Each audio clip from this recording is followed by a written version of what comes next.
অভিনীত হোৱা ৰিজুস্মিতা Das best actress award পাবলৈ সক্ষম হৈছে। ডিয়াৰ ছাৰ ডিয়াৰ মেডামে ৰিজুস্মিতাক পুৰস্কৃত কৰিছে।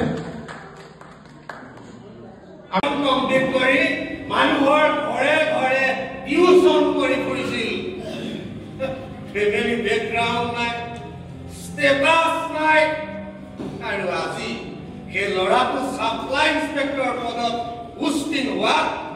এতিয়া মই তেওঁৰ প্ৰত্যেকটো কথা আখৰে আখৰে শুনো।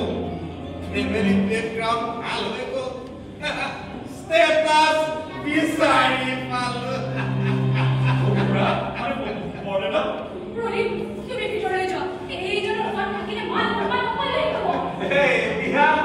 এতিয়া মৰম কৰি ভিতৰলৈ সোমাই দি বাহিৰত আমি ওলাই হাঁহি হাঁহি পঢ়ি থাকো।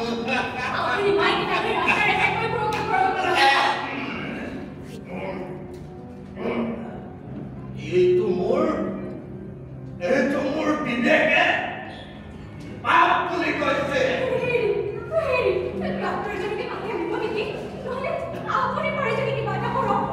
মোৰে হেমোপেথিক শাস্ত্ৰত এনেকুৱা বেমাৰ কোনো কৰা নাই।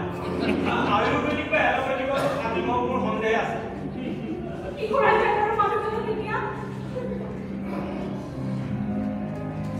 এটা কথা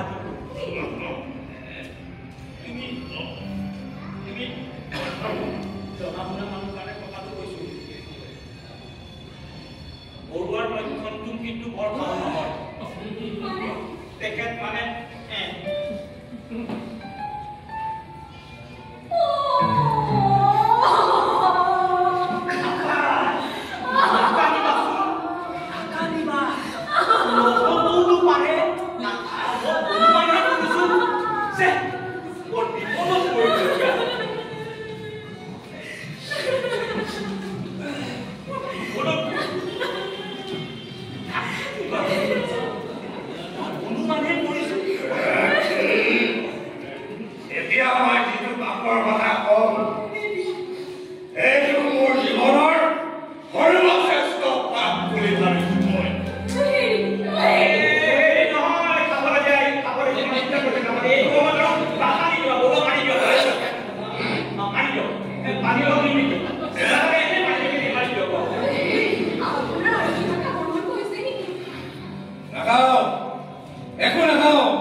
প্ৰকাশ কৰিবৰ কাৰণে মনত সাহস গোটাবৰ কাৰণে মদখনৰ আশ্ৰয় লৈছে।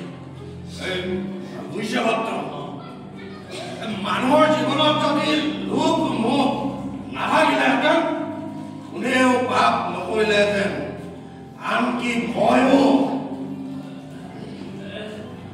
আপোনাৰ উশাহ নিশাহ লোৱাত অসুবিধা হৈছে নেকি বাবা?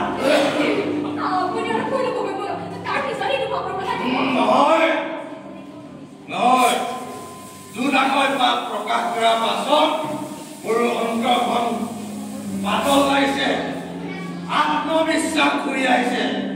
গতিকে মই কমেই তুমি মনে মনে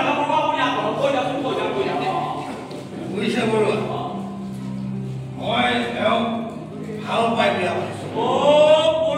গাড়ী দেখোন মই ঠিক কৰি দিছিলো, কিন্তু মোৰ সেই ভাল পোৱা সঁচা নাছিল, আছিল কেৱল লোভ আৰু মোহ। তেওঁ প্ৰথমে মোৰ লগৰ এজনক ভাল পাব খুজিছিল।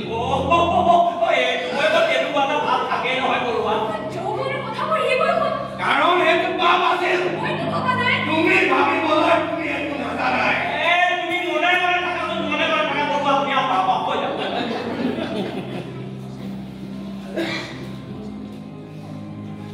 প্ৰদীপ লক্ষণা প্ৰদীপৰ লক্ষণে লাজ কৰি তোমালোকে তাৰ পৰা শুনিবা দেই।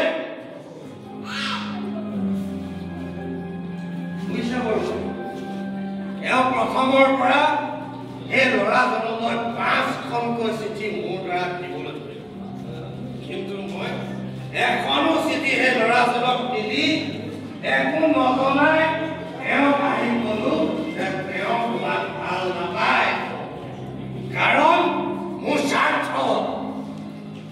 মই যদি এওঁক বিয়া পাতিব পাৰো তেতিয়াহ'লে মোৰ এটা চাকৰি হৈ যাব, এজনী ধুনীয়া